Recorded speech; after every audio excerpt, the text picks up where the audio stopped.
Nacional Autónoma de México, que van a celebrar un aniversario más de la Revolución Cubana. Esta manifestación saldrá de la antigua SCOP, hoy Secretaría de Comunicaciones y Transportes, sobre lo que hoy conocemos como el eje central Lázaro Cárdenas, pero que en aquel entonces era conocido como Niño Perdido San Juan de Letrán, y esa manifestación marchará por todas esas calles hasta llegar al hemiciclo a Juárez en la Alameda Central.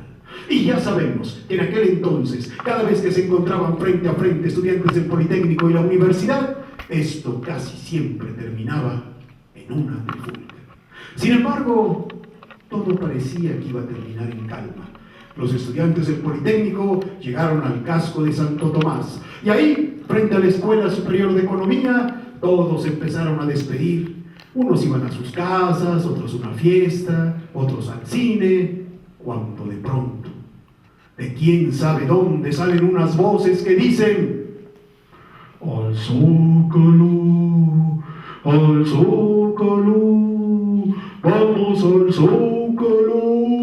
Y todos se aleprestan: ¡al Zócalo, al Zócalo! ¡Sí, sí, vamos al Zócalo! ¿A qué, güey? Pues no sé, güey, pero vamos, vamos, sí, sí, vamos, vamos. Y Gloria le pregunta a Pedro: oye, ¿tú vas a ir con ellos al Zócalo? Pues sí, todos van a ir, vamos. Ay, no, yo mejor ya me voy a mi casa, porque no quiero que luego no me dejen salir.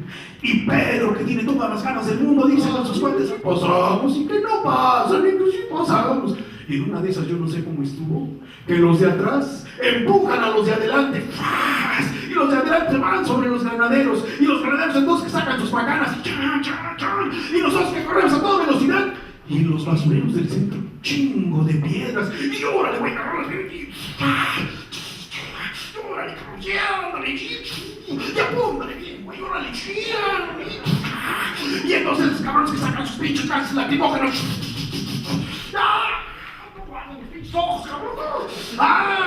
pero nosotros, me cae que bien chingones, porque agarramos unos camiones y los quemamos.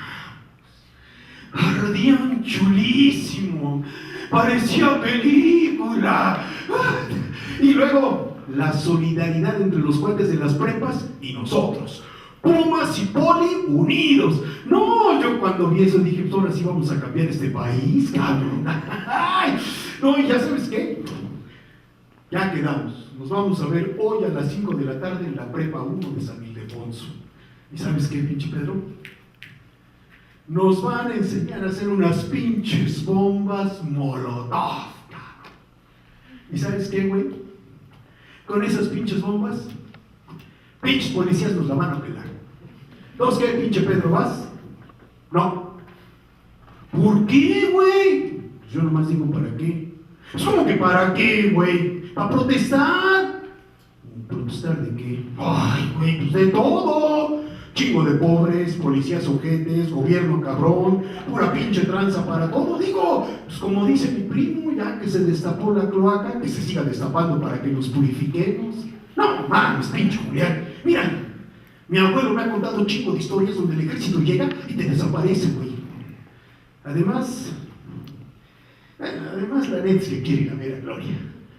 Ay, pues mozo con su jefe, güey, no te vaya a meter ahora sí en plomazo. No, yo quiero hablar con él y decirle que, pues, que de hombre a hombre, que pues, no hay razón para que no me dé chance de andar con su hija. Bueno, güey, pues ya sabes, si te animas, ahí estamos, en la prepa 1 de San Ildefonso. Órale, dale. Y Julián se va a la prepa 1 de San Ildefonso. Y Pedro a la casa de Gloria. Llega, toca el timbre, pero el que le sale es el papá de Gloria, que le dice: te lo dije ya y te lo vuelvo a decir, escuincle, cagangue, no quiero verte otra vez más por aquí. Oiga, señor, pero mire, yo quiero que platiquemos, ya no tengo nada que hablar contigo, hijo de la chingada. Y Pedro tiene que volver a salir corriendo, acompañado de esa música de los Rolling Stones. I can't get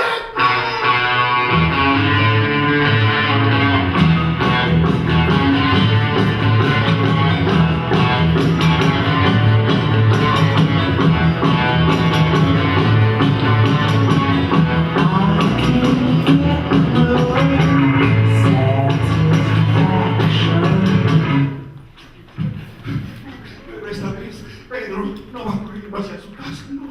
Esta vez va todo México, Tacuba, San Cosme, Puente de Alvarado, Avenida Hidalgo, Tacuba, y así llega hasta la Prepa 1 de San Ildefonso y va subiendo las escaleras. Mírate, le dice el Julián, mírate, ¿qué te pasó? Mira nomás cómo vienes. Ándale, que me enseñen a hacer una de esas pinches bombas. Tengo que aventar al papá de Gloria. Y cuando vaya saliendo de su casa, le explote en la frente. Le explote su casa. Que Gloria se quede sola en el mundo. Y que solo yo la pueda salvar. Porque Gloria es, como dice esa canción de los Rolling Stones. Ella es un arcoíris. She's a rain.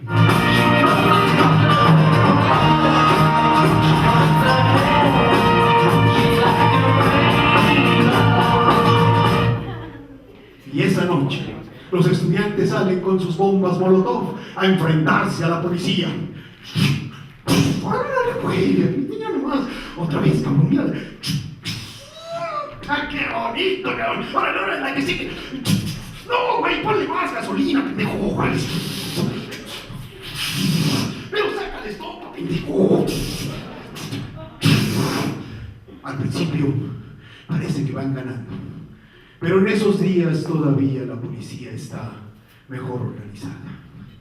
Y pronto los va dispersando. Quedan solos en una calle. Pedro, Julián y Torres. Ay, güey. Son balas de verdad.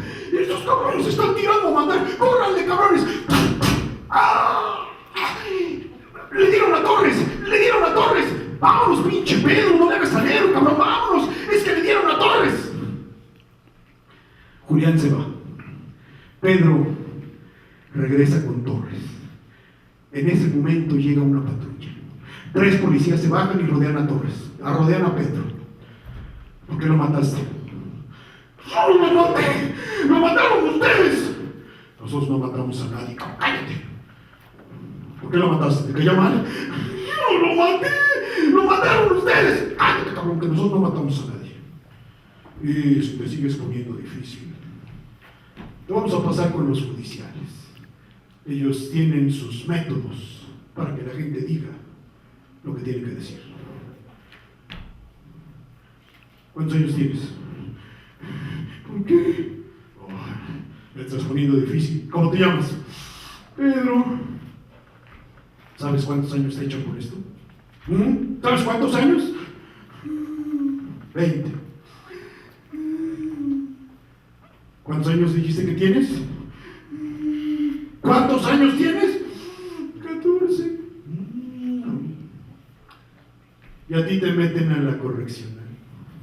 ¿Y sabes qué les hacen ahí? ¿Sabes qué les hacen? Se los cogen los más grandes. Claro que si tienes forma de conseguir dinero, pues podemos arreglarlo. ¿Tienes forma de conseguir dinero? En mi casa. ¿Dónde vives? En la Nueva Santa María. Bonita colonia. A mí se me hace que se hace tener dinero. Por ahí vive un capitán de nosotros, no sé si conoces al capitán Salinas. Ese cabrón hizo su casa con todo lo que nos roba de los entes. Bueno, entonces, ¿qué? ¿Vamos a tu casa por dinero o te refundimos?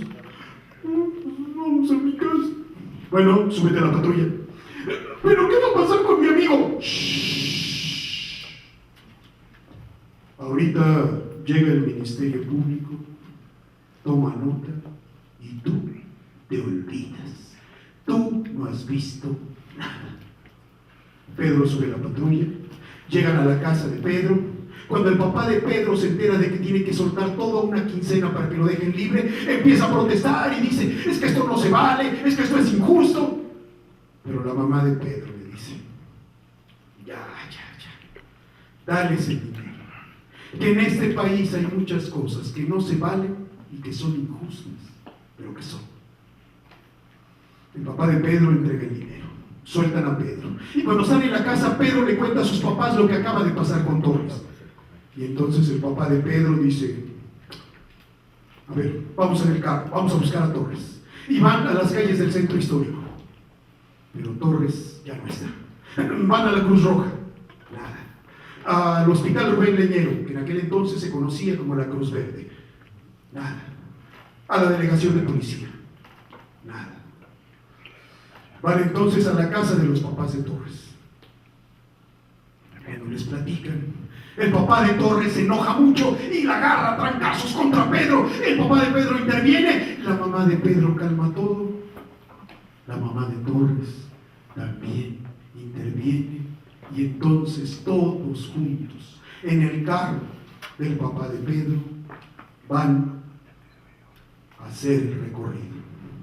Cruz Roja, nada. Hospital Rubén Leñero, nada. Delegación de policía, nada. Servicio médico forense. Pero Torres nunca apareció.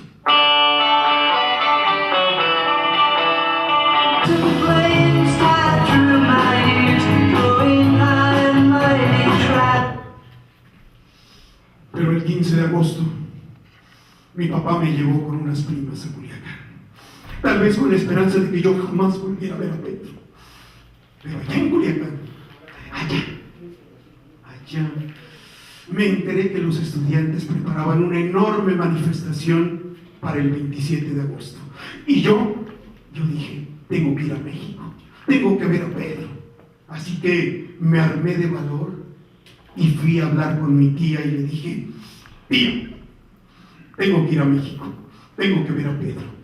¡Ay, niña, no! Eso es muy peligroso. Mejor espérate un día que vaya yo a México y te vas conmigo. Y además, si tu papá se entera, me va a matar. Pero yo le dije: mire, tía, quiero a Pedro y necesito verlo. Ay, niña, que Dios me perdone por darte permiso, pero voy a estar orando todos los días porque Dios te lleve y te traiga con bien y porque puedas ver a tu Pedro. El 25 de agosto tomé el tren de Culiacán a Guadalajara. Y ahí me tuve que quedar en Guadalajara todo el día porque el tren de Guadalajara hacia México salía hasta la noche. Me fui al mercado a comer. Pero ahí un viejo feo se me quedó mirando. Salí del mercado y él también. Me metí a una calle y él también. Me metí a otra calle y él también. Me metí a una iglesia y él también. Salí de la iglesia y él también. Hasta que era una de esas que me voltean y que le digo: si me sigue siguiendo, le arranco los huevos. Ay, mamá, tú diciendo esas cosas. Ay, mira, todas lo decimos en algún momento. ¿Y qué pasó? Pues funcionó. Yo creo que no se esperaba que una chamaquita de 14 años le fuera a salir con estas cosas. ¿Y no te dio miedo? Más bien, lo que yo tenía miedo es de que no llegara a tiempo a la manifestación por culpa de ese viejo feo. ¿Y llegaste? Sí y no.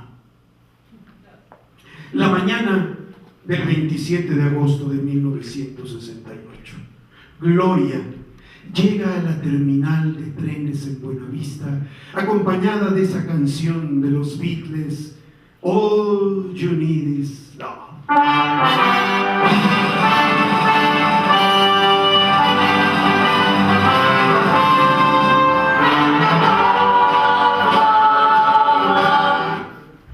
Y eso es lo que piensa Gloria, que ella todo lo que necesita es amor. Busca a Pedro en su casa, no lo encuentra. Lo busca en la escuela, tampoco lo encuentra.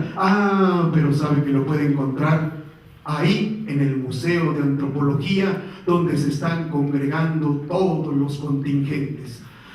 Pero esta vez le cuesta más trabajo encontrar a Pedro, porque esta vez no solo hay contingentes del Politécnico, la universidad, de la Escuela Normal de Maestros, de Chapingo, no. Esta vez también hay contingentes de universidades privadas, entre ellos la Universidad Iberoamericana. También contingentes de universidades de provincia, Yucatán, Tabasco, Michoacán, Chihuahua, y también hay contingentes de obreros, de campesinos, familias enteras, pueblo en general. Se dice que como 500,000 de personas marcharon ese día en esa manifestación. Pedro, Gloria, ¿qué haces aquí? Pues vine. ¿Te dieron permiso? No, para nada. Y entonces, pues aquí estoy. Y la manifestación arranca por las calles de Reforma, dejando atrás el Museo de Antropología. Y van caminando por las calles de Reforma, y allá está el castillo de Chapultepec. Y siguen avanzando por Reforma, cruzan por donde está la fuente de la Diana Cazadora, cruzan por donde está la columna del Ángel de la Independencia, y luego más adelante voltean a su izquierda y la Embajada de los Estados Unidos de Norteamérica. Y mientras los contingentes avanzan por Reforma gritando: ¡presos políticos, libertad! ¡Presos políticos, libertad!, Pedro y Gloria caminan tomados de la mano, van en silencio, mirándose, las palabras no les salen y solo las canciones de los Beatles hablan por ellos. Pedro mira a Gloria y dice: and I love her. And I love her. Y Gloria mira a Pedro y dice: I want to hold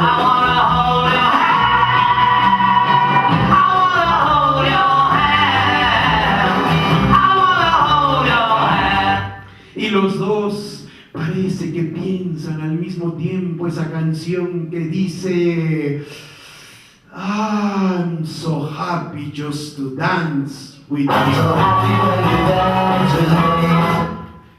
Que se podría traducir como: soy tan feliz al bailar contigo, pero que en esta ocasión la vamos a traducir como: soy tan feliz al ir marchando junto a ti en esta manifestación. Y nos vamos a donde está el Café de Chinos. Y afuera del Café de Chinos está Carmelita, el abuelo de Pedro, las otras meseras y muchos transeúntes están mirando el paso de esta enorme manifestación que está cimbrando las calles de la Ciudad de México. Nunca nadie había visto algo así. Mira nomás. Y siguen pasando. De pronto, el abuelo de Pedro se mete al Café de Chinos y empieza a revisar sus periódicos. Carmelita llega detrás de él y le dice: ¿ya vio, don Adán? ¿Ya vio? Son miles los que están manifestando, y los que ayer condenaban a los estudiantes hoy son los que aplauden. ¿Ya vio? No, don Adán, esto ya no lo para nadie. Ay, Carmelita, usted me preocupa por ingenua, porque por eso va a sufrir. Ay, ¿por qué por ingenua? Un gobierno nunca deja que algo crezca tanto, si no es que tiene una razón. Y la forma de pararlo es igual de grande o peor. Miren, desde que todos los funcionarios salieron a declarar exactamente lo mismo, de que esto es una conjura contra México para impedir que se lleve a cabo la Olimpiada, la sentencia está dictada. Lo único que falta por saber es si lo harán todo de golpe o por partes. Ay, usted siempre tan pesimista, por eso no me caso con usted. Ay, Carmelita, no lo puedo evitar. Y yo nomás le digo que si no se casa conmigo, le aseguro que se pierde de lo único optimista que tengo. Ay, don Adán, no se ha pelado. No, señor, no se ha pelado. A mí nunca me hicieron la circuncisión. Y mientras los estudiantes ya llegaron al Zócalo de la Ciudad de México, ya echaron al vuelo las campanas de la catedral, ya izaron en el asta bandera, la bandera rojo y negro de huelga, y ya están empezando a instalar las casas de campaña. ¿Ya vio, don Adán, ya vio. Dicen los estudiantes que de ahí del Zócalo no se van a mover hasta que no les conteste el presidente. Viene el 1 de septiembre, una fecha muy importante. Antes del 1 de septiembre, la fecha del informe, les echan al ejército.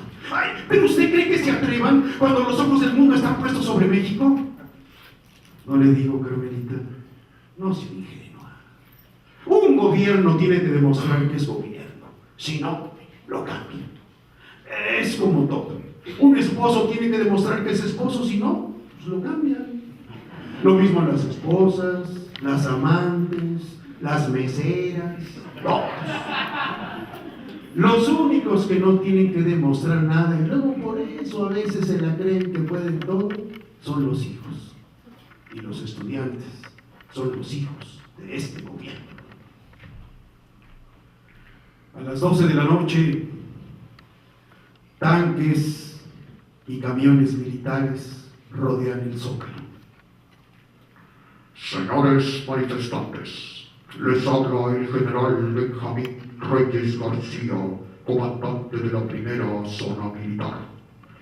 Están ustedes violando el artículo 9 constitucional y tienen un lapso de 5 minutos para desalojar la Plaza de la Constitución. Pasado ese lapso, intervendrá la fuerza pública.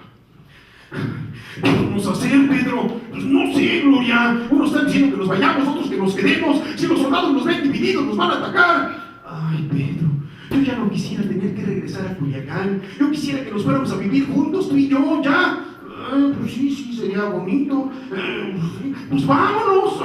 Sí, pero ¿de qué vamos a vivir? Pues no sé, yo puedo lavar, planchar, cocinar, tender camas, cuidar niños. Tú a lo mejor podrías pintar casas, cuidar carros, cortar el pasto. ¿Qué? ¿Albañil? ¿Velador? No, Gloria, yo mejor estudio. ¿Qué? ¿Tienes miedo? No, pero pues ¿cómo le vamos a hacer para mantener unos hijos que a lo mejor siempre se quedan con hambre? Y no, pero queriéndonos mucho, Pedro. No, Gloria, el amor no basta. ¿Tú crees? No sé, pero me late que es así. Soldados, avancen. ¡Ya! Los soldados bajan de los camiones militares y a bayoneta calada empiezan a entrar entre el campamento de los estudiantes. Todavía muchos no lo pueden creer. Se aferran a las tiendas de campaña tratando de cantar el himno nacional. Mexicanos, salve. Pero en ese momento muchos soldados empiezan a detener a muchos estudiantes y entonces todos los demás empiezan a correr por Brasil, 5 de mayo, Madero y 20 de noviembre, todos a correr y los soldados corriendo detrás de ellos. Pedro, Gloria. Gloria tiene que regresar a Culiacán. Pero para su mala fortuna, su papá se entera de su aventura en la Ciudad de México. Así que ahora se la lleva a Durango con otras primas. Y allá sí pide, y no me la dejen salir. Que no pueda ni siquiera hablar por teléfono. Y Gloria, allá en su encierro, allá se entera que el 13 de septiembre hay una manifestación maravillosa, la manifestación del silencio, la manifestación de las antorchas. Ay, cómo le hubiera gustado vivir esa manifestación con Pedro. Esa era su manifestación y no la dejaron que la viviera. Y luego también en su encierro se entera que el 18 de septiembre el ejército entra a Ciudad Universitaria y pone presos a muchos estudiantes y maestros. Entre ellos, Ifigenia Martínez, que en aquel entonces era directora de la Escuela Nacional de Economía, donde por cierto tenía 2 alumnos que en aquel entonces ya soñaban y eran muy amigos, soñaban con que querían apropiarse de todo México. Eran Carlos Salinas de Gortari y Manuel Camacho Solís. Y también el 23 de septiembre, Gloria se entera que el ejército toma las instalaciones del casco de Santo Tomás. ¿Dónde está su escuela? En la escuela de Pedro. Hay muertos, hay heridos, hay desaparecidos, hay detenidos. Pedro, ¿dónde está Pedro? Gloria se las ingenia para días después poder hablar por teléfono a la casa de Pedro. pero el teléfono en la casa de Pedro suena, suena, suena y nadie contesta. La noche del 1 de octubre de 1968, el abuelo de Pedro vuelve después de muchos días al Café de Chinos. Y ahí se encuentra nuevamente con Carmelita, la joven mesera que le trae su cena. Y el abuelo de Pedro quiere cenar, pero no puede. Se siente mal. Deja la cena y se levanta para irse. ¡Ay, don Adán! ¿Cómo que ya se va? Después de tantos días que no viene y ahora me sale con que ya se va. Ahora sí que ni platicamos. Ay, Carmelita, es que estoy muy inquieto, porque me acabo de enterar que mañana, 2 de octubre, después del mitin en Tlatelolco, los estudiantes están organizando una manifestación hasta las escuelas del Politécnico. Y yo creo que no deberían hacer eso porque eso es una provocación. Ya me imagino los estudiantes llegando a las escuelas, los ánimos se calientan, alguien avienta una piedra y los soldados disparan y se forma la masacre. ¿Qué es lo que yo creo que el gobierno está buscando? Que se forme la masacre. Mejor un final espantoso que un espanto sin fin. Y me voy porque quiero encontrar a alguien que me escuche y que no hagan eso. Así que mejor nos vemos mañana, Carmelita, y ojalá que no pase lo que estoy temiendo que puede pasar. Ay, don Adán, nomás ¿sabe qué? Que yo mañana no vengo. ¿Y eso? Es que mañana me caso. No puede ser, Carmelita. Pues sí, ya ve. ¿Y se va a casar con el patán ese que viene a verla todas las noches, ese que se sienta ahí en la entrada? Pues sí. ¿Se va a casar con ese, del que me ha platicado todas las cosas que le hace? Pues ¿qué quiere que le haga, don Adán? Pues lo quiero. Ay, no le puedo decir felicidades porque veo su porvenir. Y nada más déjeme decirle una cosa que a lo mejor no se la debería decir, pero se la tengo que decir. Me parte usted el corazón. Hasta cuando usted vuelva por acá. Es que ya no voy a venir, don Adán. ¿Y eso? Es que él me prometió que me va a sacar de trabajar. Al tiempo, Carmelita.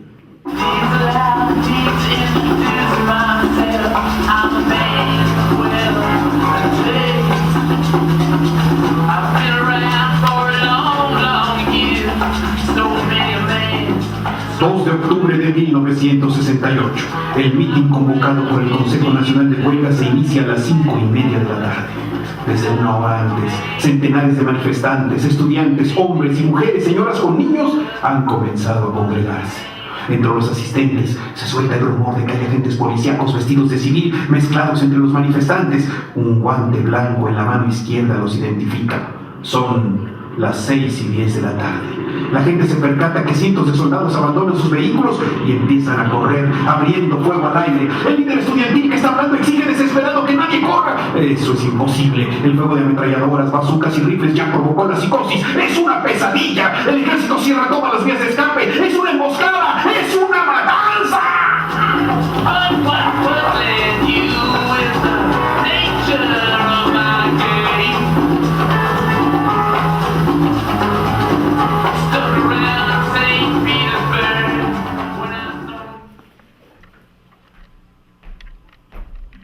Al día siguiente, el secretario de la Defensa Nacional, general Marcelino García Barragán, en una conferencia de prensa dice: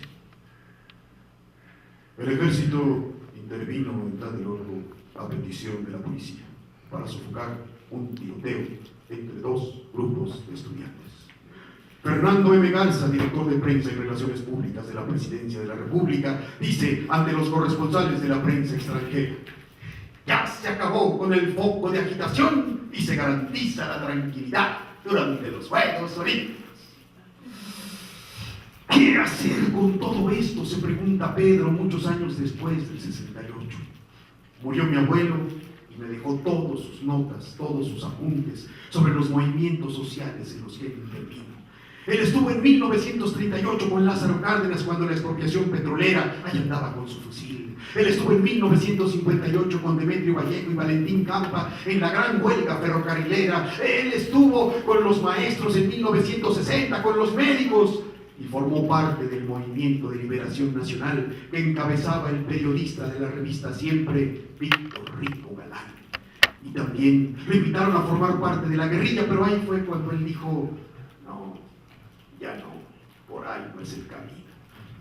Y yo estudiaba en el Politécnico hasta el segundo año de ingeniería, y después me fui a la Universidad Autónoma Metropolitana, Unidad Xochimilco, a estudiar Ciencias de la Comunicación. Soy egresado de la primera generación de esa universidad, y por cierto, muchos de mis maestros fueron militantes del 68. Y cuando salí de la escuela y trabajé en los medios, quise hacer algo sobre el 68, pero en aquel entonces los medios estaban muy cerrados y no se pudo. Más bien el que tuvo que salir fui yo.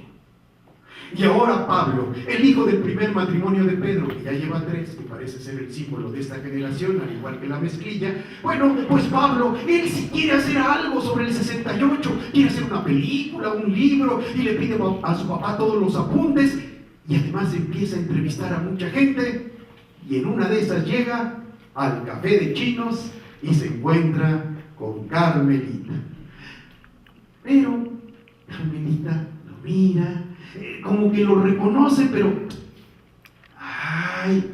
El abuelo de... No, de usted que vendría siendo bisabuelo, ¿no? Ah, pues su bisabuelo, yo no sé qué tenía. Pero hasta ahora yo no he visto a nadie que pueda predecir los acontecimientos como él. Fíjese, cuando sucedió eso del 10 de junio, eso del halconazo, esa otra matazón de estudiantes por parte del gobierno, su bisabuelo me dijo: mire, Carmelita, mañana Fidel Velázquez le hace una manifestación de apoyo al presidente Echeverría. Y sí, el tal Fidel Velázquez ese, que en aquel entonces era el que controlaba a todos los obreros de México, le hizo su manifestación de apoyo al presidente Echeverría. Él le dijo: mire, señor presidente, tiene usted aquí 1 millón de obreros en la plancha del Zócalo. Ahora ya sabemos que solo caben 250,000, pero así le dijo. Luego, en 1988 me dijo: mire, Carmelita, Cuauhtémoc Cárdenas va a ganar las elecciones, pero no lo van a dejar que sea presidente. Y mire lo que pasó, el fraudotote electoral que le hicieron. A mí me predijo lo que me iba a pasar en mi matrimonio, y pasó. Yo luego le decía: ay, don Adán, usted va a tener pacto con el diablo. Y él siempre me decía que no, y hasta me regañaba cuando yo iba a que me tiraran las cartas. Ahí no va a encontrar nada, me decía. Lo que hay que hacer es ver la vida con ojos muy abiertos y leer, Carmelita, leer y juntar los datos. Y miren, la última de sus predicciones me dijo: a Colosio lo van a matar. Y lástima que ya no vivió para verlo, porque 3 días antes, aquí se me murió. Se me murió el día que le dije: oiga, don Adán, pues ahora sí le acepto lo que me dijo el otro día. ¡Al día! Oh, ¿usted no se acuerda? No. Bueno, es que ya fue como hace más de 25 años. ¿Qué te dije, Carmelita? Pues que si me casaba con usted. ¿Te quieres casar conmigo? ¿Con este vejestorio? Pues a lo mejor seremos vejestorios los dos, don Adán. Usted con 90, yo con casi 50. Ahora sí que pues, todavía las muevo, y si me acepta, quiero hacerlo feliz en sus últimos días.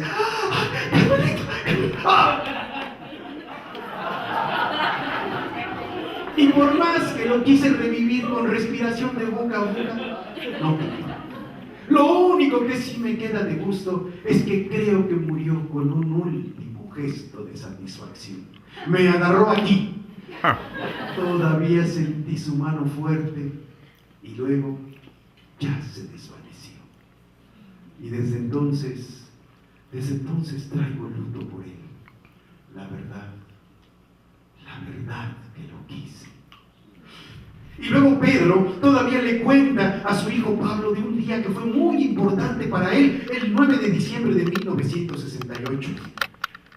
Pedro le dice, ese día yo llegué a la escuela y ya estaba ahí el Julián dando información.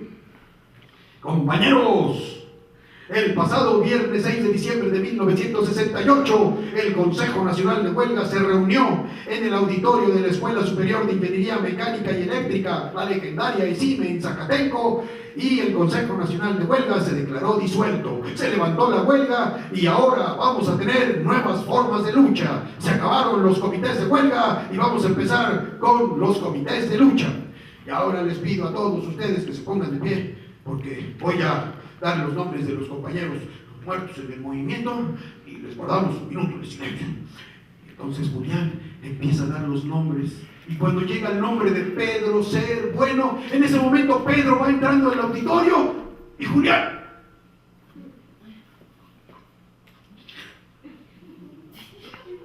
y todos voltean hacia donde está viendo Julián y Pedro,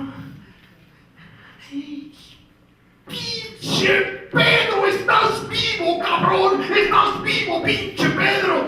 Sí, Julián, estoy vivo. ¿Dónde andabas, pinche Pedro? ¿Dónde te metiste el 2 de octubre? Pues estaba en Manzanillo. ¿Y qué andabas haciendo allá, cabrón? ¿Te acuerdas el día que el ejército vino a tomar las instalaciones del casco? Sí, güey, ya estábamos listos para defender la escuela. Pues sí, güey, me acuerdo que fuimos con nuestras cubetas y fuimos ahí a las vías del tren, ahí frente al plan seccional, a recoger piedras, listos para defender. No, y te acuerdas, güey, que yo dije, ¿por qué no compramos aceite? Nos subimos a la azotea, lo ponemos a hervir y cuando vayan llegando los soldados, les dejamos ir el aceite. Digo porque yo lo había visto en una película de castillos medievales. Sí, güey, pero en ese momento fue cuando llegaron los de ciencias biológicas y que nos dicen, ¿saben qué? Esto se va a poner feo, aquí va a haber muertos. Así que mejor ustedes vayan, ustedes están muy chavos. Sí, pero que les dijimos, no, pero consigan las pistolas y nosotros también disparamos. Pero que nos convencen con eso de que, miren, si nosotros morimos, alguien tiene que seguir con la lucha y esos pueden ser ustedes. Y ya nos fuimos. Sí, güey, pero quedamos que al día siguiente nos íbamos a ver en casa de Lojitos. No, güey, pero se canceló la reunión porque la tira tenía rodeada toda la casa.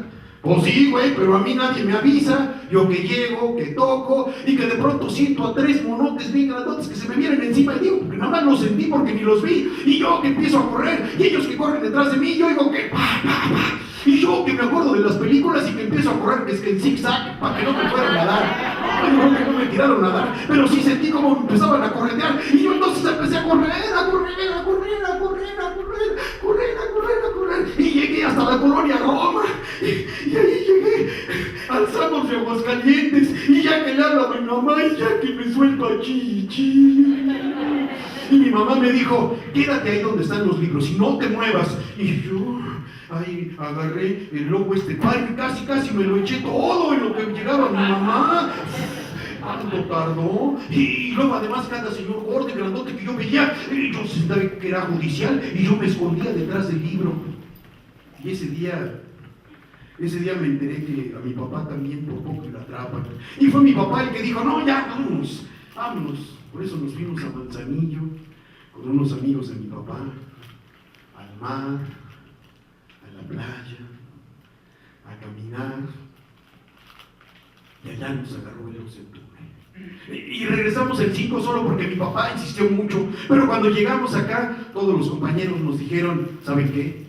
No hablen con nadie, no vean a nadie. Los teléfonos están intervenidos y están metiendo a la cárcel a mucha gente que ni siquiera tiene nada que ver con el movimiento. Por eso, por seguridad de ustedes, de sus familiares y de sus amigos, no hablen con nadie. Ahí nos pasamos encerrados viendo las Olimpiadas en la televisión. Y por eso no te busqué, pinche Julián. Pero estás vivo, pinche Pedro. Estás vivo, cabrón. Sí, Julián, estamos vivos. ¿Y dónde andarás ahora, pinche Julián? Todavía recuerdo cuando juntos lloramos la caída de Salvador Allende en Chile, que estábamos allí en uno de los salones del EXIME y escuchamos en el radio cómo me aprendí de memoria ese discurso de Allende allí en La Moneda, cuando dice: trabajadores de mi patria, tengo fe en Chile y su destino. Superarán otros hombres este momento gris y amargo, donde la traición del general Augusto Pinochet. Y años después, Pedro y Gloria se encuentran casualmente allí en las calles del centro histórico, pero esa historia de amor ya no se puede completar. Pedro le dice: no, cuando surgió eso del Movimiento Zapatista de Liberación Nacional, el subcomandante Marcos, yo dije: ese es el pinche Julián, porque habla como él, escribe como él. Pero no, luego dijeron que no, pero pues quién sabe, a lo mejor sí es. Y Gloria le dice: ay, 68 nos cambió la vida. Cuando estaba yo en la prevocacional, yo tenía tantas ganas de estudiar bioquímica y de entenderle a eso de los virus y a inventar vacunas, pero no me dejaron. Tuve que estudiar que para secretaria, y luego algo de inglés, hasta que me casé, me divorcié, y finalmente después yo pude estudiar bien inglés, francés, italiano, y ahora nuevamente estoy cerca de la ciencia, hago traducciones. Y nosotros vemos a Pedro y Gloria que se van alejando, compartiendo sus heridas y recuerdos en esas calles del centro histórico de la Ciudad de México. Mientras Carmelita le contará hasta el final de sus días a todo aquel que la quiere escuchar la vida de Don Adán y sus predicciones. Y mientras Pablo, el hijo de Pedro, seguirá investigando para algún día tal vez hacer uno o más libros y películas sobre el 68 y los movimientos sociales. Y Aurora, la hija de Gloria, ella dice: ay, a mí no es que no me interese el 68 ni que no me interese lo social, pero a mí como que las cosas del corazón, ¿cómo son? ¿Qué pasaba por mi mamá cuando se enamoró de Pedro? ¿Qué pasaba por su cabeza cuando se casó con mi papá? Cuando se divorció. ¿Se habrá casado solamente por salir de su casa? ¿O realmente habrá querido a mi papá? ¿Cómo son las cosas del corazón? ¿Por qué la gente se casa con quien se casa? ¿Por qué se enamora con quien se enamora? Y tal vez la única respuesta la tenga por parte de esa legendaria canción: The answer, my friend, is blowing in the wind. La respuesta está en el viento. Y Pedro, bueno, a Pedro lo podrán encontrar en una plaza, en un parque, en un café, en un bar o incluso en un teatro como este, contando esta historia que se llama 68, las heridas y los recuerdos.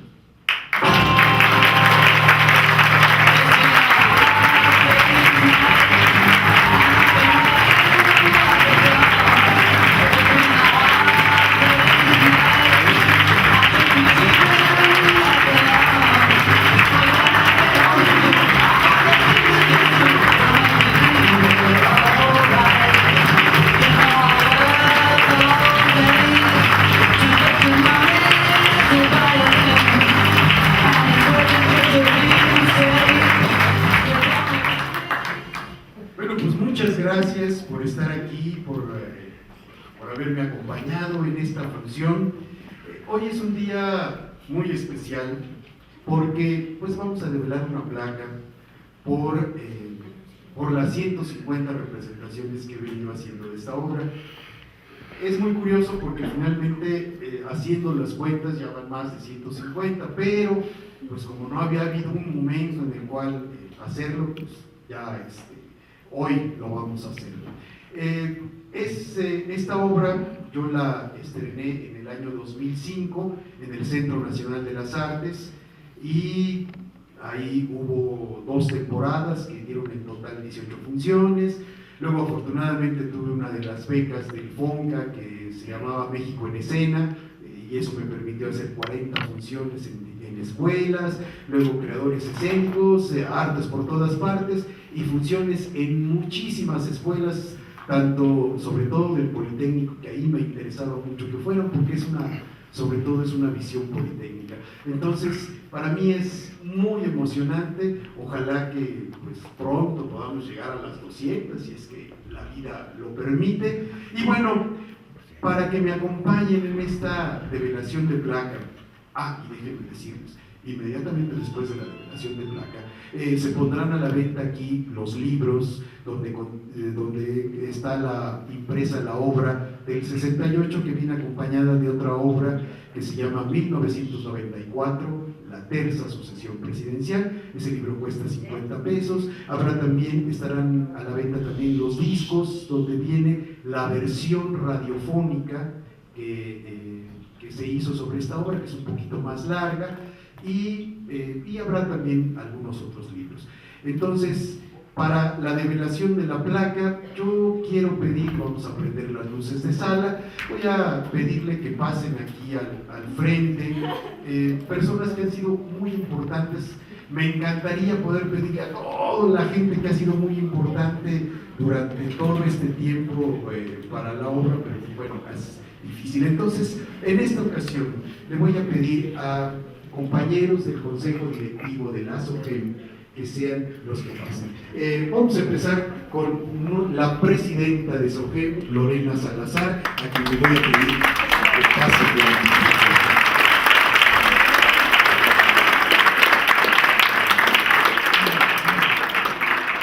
Una de las cosas muy importantes, y el hecho de que este teatro esté caminando y que esté funcionando, tiene mucho que ver con toda esta gestión que ha sido importante de Lorena Salazar, nuestra presidenta de SOGEM. Aquí la tienen, y para quienes no la conocen, ella. También es muy importante, no están todos los compañeros del Consejo Directivo, que ha sido un Consejo Directivo al cual pues hemos podido lograr algunas cosas, como siempre. Pelear por los derechos de autor es una de las cosas más difíciles, y sobre todo desde 1997 en este país se ha vuelto todavía más difícil a raíz de que cambió la ley, pero estamos haciendo los esfuerzos por seguir trabajando y tratar de lograr que los derechos de autor sigan vigentes. Y es muy importante, si alguien que está aquí jamás había oído hablar de derechos de autor, pues ahora es el momento de entender y acercarse y poder venir a SOGEM y descubrir de qué se trata todo esto. Entonces, en representación de todo el Consejo Directivo, voy a pedir que pasen, primero a la que es mi compañera en la rama de teatro, Ana Araceli Alvarado.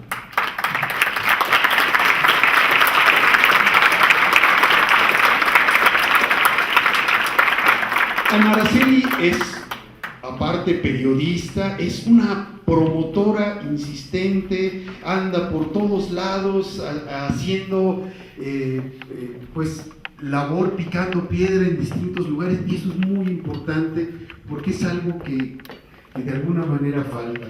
Yo creo que hay muchos promotores culturales ahora que tienen un gran problema, que es que tienen poco conocimiento de las cosas, y Ana Araceli Alvarado, en cambio, pues es una gente que tiene mucho conocimiento de todos, conoce a todos los dramaturgos, conoce a todos los actores, a todos los directores, y tiene pues una relación importante con autores, directores del resto del mundo. O sea, es una gente que está bien enterada de lo que sucede en este mundo. Ella es Ana Araceli Alvarado, y ahora vamos a pedirle también que pase a pues uno de los consejeros que también está súper activo y que además pues es uno de los pilares fundamentales para que esta sociedad siga recaudando, porque él está en la parte que representa a los compañeros de televisión, y es José Antonio Olvera.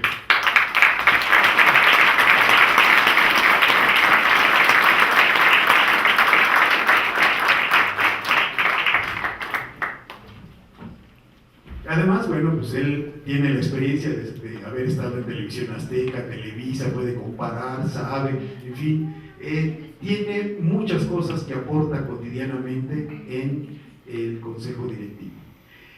Y ahora alguien que aparte de pertenecer al consejo directivo en la rama de radio, a él le debemos que exista Radio Sogén.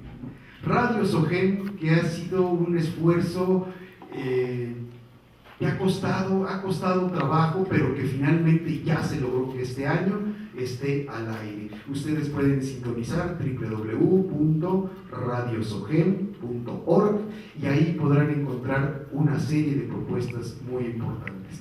Y el que ha sido responsable, el impulsor, el que a veces ha tenido que vivir todos los sinsabores de lo que es a punto de empezar y luego resulta que no. Y bueno, tiene un nombre difícil de pronunciar y que luego a veces es difícil. Yo incluso no supe si en la placa finalmente quedó bien porque no. Pero en fin, Eric Cronenberg. Y lo dije rápido para ver si ahora se me equivocaba.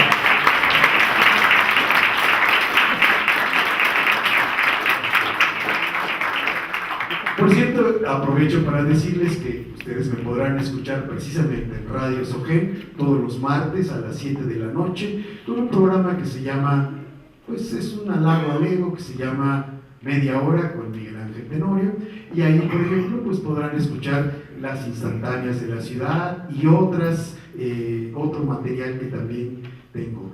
Y bueno, pues qué bueno que están aquí, qué bueno que me han acompañado, qué bueno que vienen en representación de todo el consejo directivo. Me mandó también un saludo muy importante y lo quiero comentar porque me pidió que lo compartiera, el maestro Vicente Leñero, que me dijo, mira, yo no voy porque ya estoy retirado, pero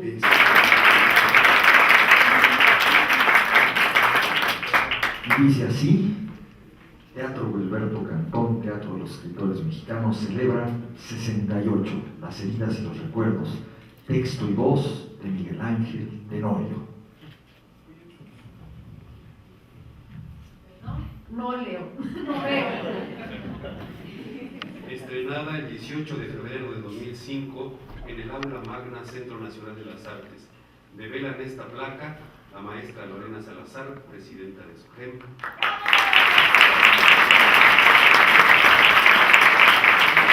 Y en representación del Consejo Directivo de SOGEM, Eric Cronenberg.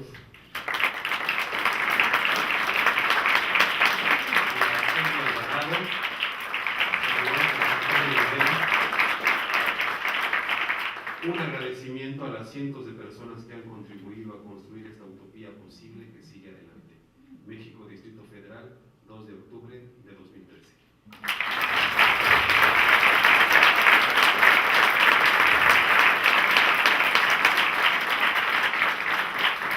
nada más déjenme decirles que, pues sí, la placa es de modo, como siempre, tiene un error. Les voy a decir por qué. Porque aquí, cuando yo dije, ¿por qué no lo suben tantito? Pues resulta que debería decir, celebra las 150 representaciones. Entonces, ya quedé que no sé cómo le vamos a hacer, pero yo creo que el año que entra vamos a celebrar aquí las 200, para que ahora se quede. A nombre del resto del Consejo Directivo, quiero agradecerte, felicitarte, Eric, y a ustedes, público, también agradecerles su presencia. El teatro siempre debe seguir adelante, y con nuestros autores tan distinguidos, qué mejor. Felicidades.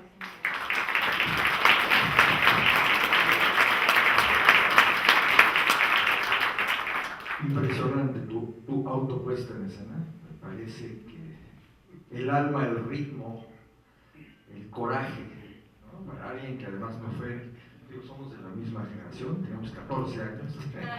En ese momento me parece que tú lo viviste, como uno de los líderes, o sea, la manera como integraste. Como tú lo anunciaste, y ahora como crítica del teatro te digo, el fondo, la emoción que transmitiste y sobre todo los subtextos que dices cada uno de los parlamentos, que siempre dicen algo más allá de lo que uno escucha, pero tus emociones.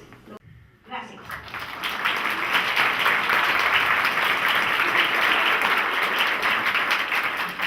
Algo debo de reconocer y decir que condición física para esta representación debe ser realmente agotador.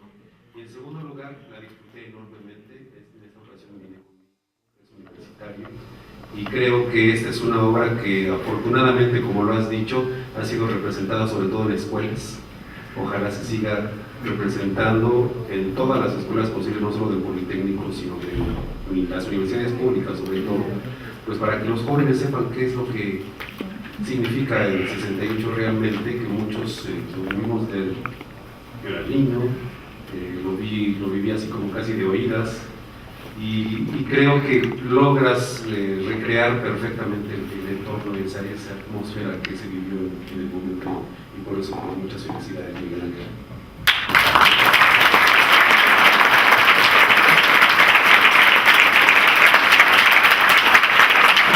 Bueno, pues muchísimas gracias a todos los que confluyeron aquí.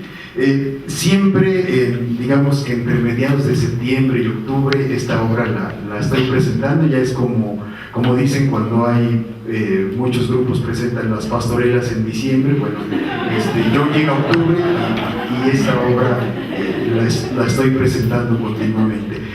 También por eso es que no la presento todo el año y a veces por eso me voy tardando en llegar a las 150 o tantas representaciones, pero el chiste es que sí, siempre en estos años, y pues yo creo que sí, ya estamos, ya empecé a pensar que sí, el año que entra, a raíz de ese detalle, tenemos que hacer aquí la de las cocinas. Entonces, pues, muchísimas gracias, y como les digo, pues, va a haber venta de libros y de discos, porque pues es importante que ya saben que los autores pues vivimos de los derechos de autor generados por el teatro, por los libros, por todas las cosas que nosotros hacemos. Los derechos de autor pues es de lo que vivimos, así que muchísimas gracias y ojalá que le entren a la compra. Gracias.